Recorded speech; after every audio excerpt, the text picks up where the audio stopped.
Welcome everybody to a World of Tanks replay. My name is Maxwell, and today's replay is from the user Julian R94, and he's driving the M41 Bulldog on a standard battle on the south coast. M41 Bulldog, tier 7 light tank for the Americans, the one that leads on down the new light line. Very, very nice tank as well. Julian's elected to go for the auto-loader, the 10-shot auto-loader, rather than go for the quick-firing cannon that it gets. Apart from the fact it's an auto-loader, stats very, very similar. We'll just take a quick look at the numbers. 150 damage, 175 standard penetration. As you can see, the thing about this tank, though, is its speed. Julian able to head all the way down that right-hand side, keeping his eye on the raised area there, spots out a Ferdinand before he's able to get back into cover. Looks like the Ferdinand either isn't looking in this direction or is too far away to be able to spot Julian, as he's able to take this position here without getting any fire whatsoever. Spots out a nice chunk of the enemy team here. And that Ferdinand is in a dangerous position right now. Julian trying to pick out a spot where he can damage him. Lands a shot right underneath him, actually. It's a little bit unfortunate. Looks like he still hasn't been spotted here. He's had his shot. There we go. Finally gets some damage. Looks like the Ferdinand's looking in this direction. But to be honest, whether his gun was flapping about there a little bit, you could tell that he hadn't been spotted.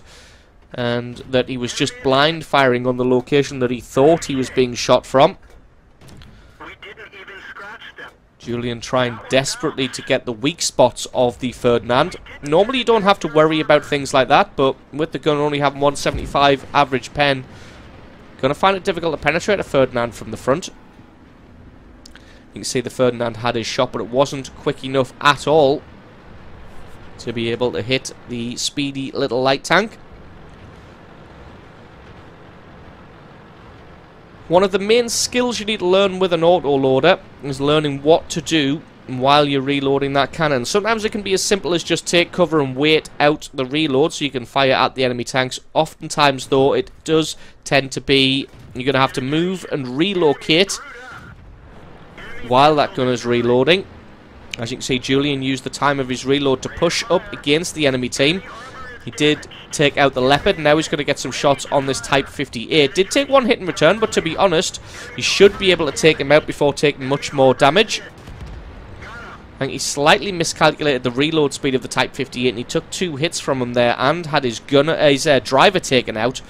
And in a light tank, you definitely don't want your driver taken out, as you need all of the speed and all of the maneuverability that you can get.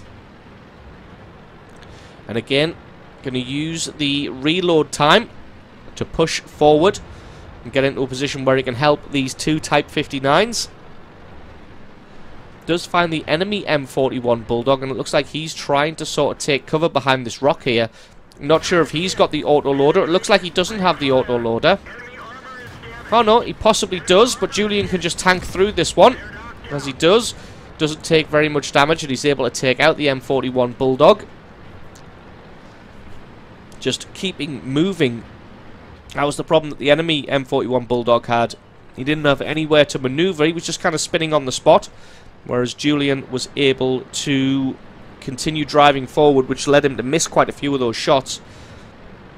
And you can see he was just kind of sat behind the hill there, waiting out some of his reload, as he knew that a lot of the enemy team were just around this corner, which means that he wants to have his reload pretty much done or almost done as he comes around, which it was. So he sat behind the hill in an effort to get most of his reload done, so that when he came around the corner he could start unloading on that 1375 straight away. And now he's found the rear of a Lerva. Lerva's just fired, so he knows he's got about 10 seconds. Automatic fire extinguisher on the Lerva, but 2 shots in a row set him on fire. And now the Lerva is going to be in serious trouble. He's just going to burn for an age, and even if he survives, it's going to be a ghost town inside that tank. As it is, the Type 59 eliminates him. Got quite a long reload on this one, so Julian's either going to sit just behind this rise here, or he's going to dodge around the Jagdtiger 88 in an effort to try and get him to traverse around and face him, which the Jagdtiger 88 is doing, although he's now noticed that the Type 59 is coming from the other direction. He's got a KV-2 to worry about. I'm going to put a couple of shots into him to take him out. Type 59 also makes a run for it, which means now Julian is going to have to take on the Jagdtiger 88 from the front. Although it looks like the Jagdtiger made the mistake that I told you shouldn't do the other day, which is definitely done tunnel vision. Totally tunnel vision towards that Type 59, and that allowed Julian to just drive up straight in front of his face and get around the side of him without the Jagdtiger 88 realising what was going on. And that is everybody in and around the enemy base eliminated now. Just a WZ, Tiger P and a Dickermax left for the enemy team, but they are pressuring the Allied base very, very heavily now. Although there is an SU-122-44 and a Tiger 2 defending, Julian not quite got the reload to be able to do anything. Reloaded his cannon any moment now, and he should be able to put some shots into the side of this Tiger P.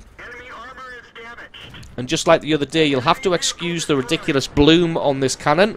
It is a bug with the replay. The gun is not that inaccurate.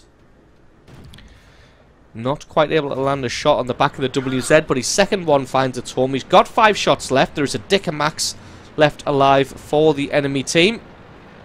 Not quite sure where he is. He's all the way at the north of the map. Hasn't got very many hit points left. Looks like one of the Type 59s is going for a base capture. He's just doing that just in case. If somehow, some strange way, this Dickermax is able to take everybody out. At least they've got the backup plan of that Type 59 capping the base. Dickermax comes in. Looks like Julian's going to be first on the scene. Lands a good shot on the Dickermax. Takes one in return. Not quite enough alpha damage to take him out. He's got 9 hit points left. He wants this Radley Walters medal. He can feel it. He can taste it. Can he take out the Dickermax? Dickermax hasn't quite got the traverse speed. Can he come in a little bit closer? He can. And that's going to be kill number 8. GG and the victory. So awesome game played there by Julian R94 in his M41 Walker Bulldog, picking himself up a total of 8 kills, just over 5,000 points of damage, and a well-deserved victory. Playing absolutely excellently in the light tank, making pretty much all of the right choices there, flanking the enemy, coming at them, giving up hit points when he needed to, and saving himself when he needed to. So awesome replay from you. Thank you very much for sending that one in. Don't forget, guys, if you've got yourself a great replay, then send that into replay@screenreality.com. Link for that is in the description. Just attach the replay file itself or the link to the What Replay website to the email, and I can check that one out for you. And don't forget, if you enjoyed this video, you found it useful, informative, you learned something, or you just thought it was fun, think about hitting that subscribe button, because there's a lot more World of Tanks content on this channel. I've been Maxwell, it's been a World of Tanks replay, and I'll catch you guys next time.